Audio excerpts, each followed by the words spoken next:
Des fois, on a un peu peur de l'entrepreneuriat parce qu'on se focalise de manière un peu obsessive à vouloir chercher des idées. En réalité, l'idée, c'est quelque chose qui n'existe pas, c'est quelque chose qu'on observe autour de nous, mais on ne doit pas la chercher. Ce qu'on doit chercher, c'est l'opportunité. Je m'appelle David Estedler, je suis biologiste de formation. J'ai fait mon parcours d'études à l'UNIL, en bachelor en biologie et master en pharmacologie à l'Université de Lausanne. Pour la deuxième et troisième année de biologie, j'ai fondé mon entreprise, Tibio, que je dirige encore aujourd'hui, une entreprise de biotechnologie. J'ai acquis les connaissances pour faire ce métier à l'université, forcément. À l'époque où j'ai fondé mon entreprise, c'était il y a 12 ans, j'avais 22 ans, il n'y avait pas encore, on ne parlait pas encore autant d'entrepreneuriat pour les jeunes.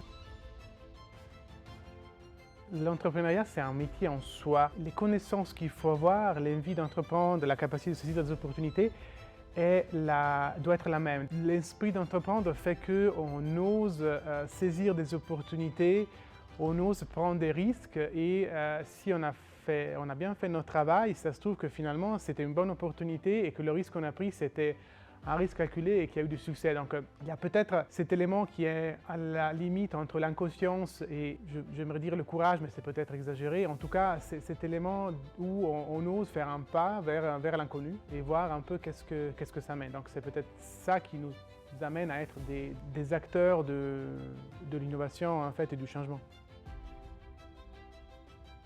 L'énergie qui anime tout ça, pour moi, est surtout l'envie de liberté, c'est-à-dire de pouvoir avoir une certaine indépendance. Quelqu'un qui m'a parlé de ce problème.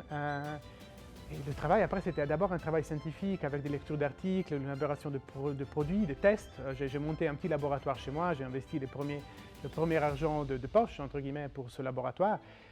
Et les principaux challenges pour moi étaient d'être crédible face aux clients. C'est-à-dire que tout d'un coup, après 9 mois de développement, j'étais rencontré ce client, une grosse entreprise, et voilà, je n'avais même pas mon bachelor en poche. Du coup, jeune étudiant, sans réseau, avec un produit qui fonctionne, et là, c'était le 23 décembre 2009, je pense que je n'ai pas dormi pour 3 jours avant de rencontrer le client, tellement j'étais stressé.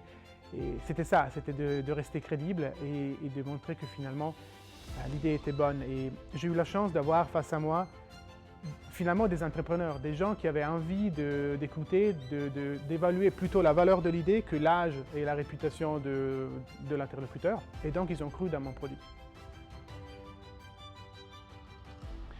Alors moi j'ai eu la chance de monter mon entreprise pendant les études, de la faire grandir à côté des études, de la thèse. Donc je n'ai pas eu besoin de dire je vais la lancer et vivre de mon entreprise tout de suite. Donc ça a beaucoup facilité les choses. Alors une chose c'était d'avoir une idée en tête sur c'est une des premières questions qu'on doit se poser quand on fait une entreprise, c'est qu'est-ce que je vais faire de mon entreprise? Est-ce que je vais la vendre? Est-ce que je vais l'avoir pour moi tout seul? Comment je vais la voir grandir? Pour moi c'était toujours clair que j'aurais gardé mon entreprise pour moi, à une taille qui était pour moi une taille humaine et donc où je pouvais avoir toute la liberté intellectuelle que je souhaitais.